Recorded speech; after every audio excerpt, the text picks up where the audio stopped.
Greetings, Otaku Faithful. Thank you for joining me again this week. Once again, it's Larry Williams, OAW Commander-in-Chief, and I'm here to bring you all yet again another Vikings episode review right here on Otaku Assemble. Weekly, as always, I'm here to bring you the latest in this week's Viking episode review, and this is my review of Season 1, Episode 3, entitled Dispossessed. Now, general thoughts on this week's episode. Much better episode this week, and I think that has something to do mainly because we finally got to see Ragnar and the rest of his crew return home after their first raid in the West. So everything that last week's episode was building up for, we started to see in this week's episode. So that's mainly what it was. We also got to see a lot more character interaction in this week's episode. Just like I said, because last week Ragnar and his crew were away from home, and so we were pretty much getting two stories occurring simultaneously. Everything that was going on at home and everything that was going on during the raid. So this week we finally got to see all of that stuff come together. We got to see what was the aftermath of the raid. We got to see Ragnar back home with his family, and how the first raid and now the anticipating second one, you know, his conversation with his wife and what they were planning to do with that. His conversations with his son and what was going to go on home during the second raid. His conversations with Earl Haroldson, with his brother after what happened in the raid, with Father Athelstan. All those things we got in this week's episode, and that's why I think it was a much. That's what made it a much better episode than last week's. And not to discredit last week's episode, but like I said, last week was a build-up for this week. So, things I want to talk about in this review. First and foremost, Ragnar and Father Athelstan. Great.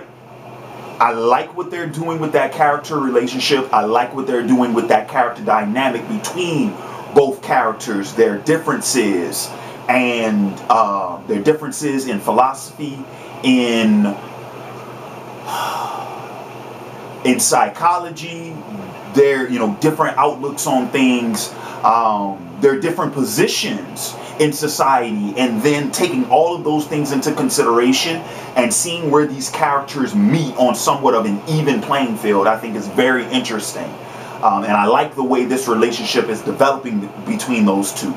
I also like how this is contributing to my comments about Ragnar and his personality and his interest in my first review, how Ragnar seems to be much more invested in this quest for knowledge, more so than just glory and riches. And so his relationship with Father Athelstan and why he kept him around, why he decided to, keep him as a slave, and why he has created this dialogue with him, just further support that notion of Ragnar and his quest for knowledge.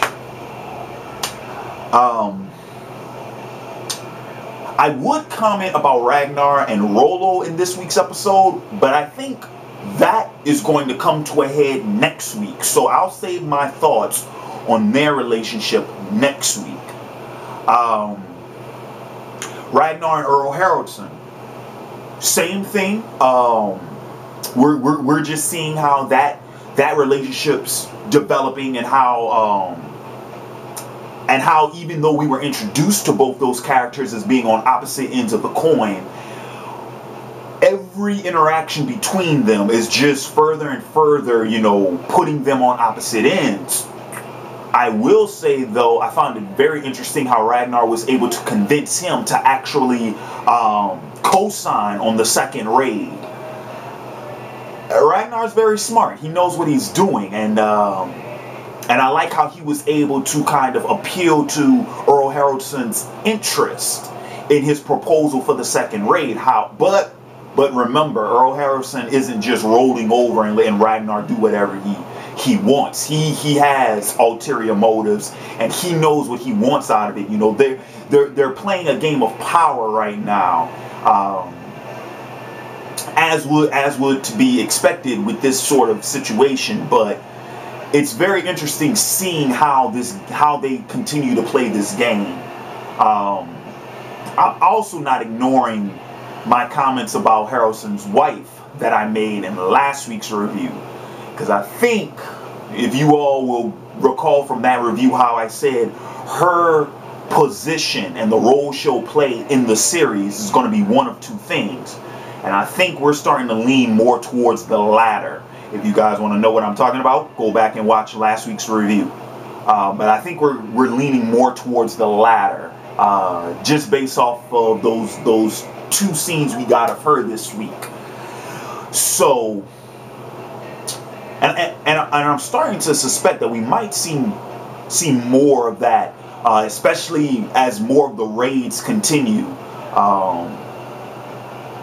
Yeah, I think we're going to see more than that. But other than that, I will say, based off of the end of this week's episode and the preview for next week's episode, I'm actually I'm a tad bit surprised that I think as time goes on, we're actually going to start seeing more of the English, whether it be just more priests or more of the English nobles, but we're actually going to have somewhat of an English cast. Like, it's not just going to be Ragnar and his crew, they go to England and they wreck shit. No, I think we're going to start seeing a couple of scenes, more than we have so far, of what's going on in England at the time of these raids. Now, how big of a part will that cast play? Only time will tell. But who knows? We might actually see like some serious characters in England as the series progress, and that's what I'm actually hoping for. That way, as the story progresses, we start getting 3 different stories instead of just 2. So what's going on in the Viking lands, what's going on with the raid, and then what's going on in England, either before the raid or after. And I think that will create a nice little a trifecta of stories going on. So, other than that, I mean, that's pretty much all my thoughts on this week's episode. Like I said, it was a pretty good episode. If you guys haven't checked it out yet, I highly recommend you do so. And if you haven't even checked out this series yet, I highly recommend you do so. To my knowledge, all 3 episodes up to this point are available on historychannel.com. And I know that they seem to be releasing next week's episode, a week early. So I think episode 4 is going to be available starting tomorrow. So guys, if you haven't checked out the series, feel free to do so. And in the comments below, for those of you all who are following the series along with me, please give me your thoughts on this week's episode, and hell, even some of your predictions or theories on how you think the story is going to progress. And with that being said, this has been Larry Williams, OAW Commander-in-Chief, reminding you guys that Totems issue number 1 is still on sale. Links are in the description box below. And until next time, peace.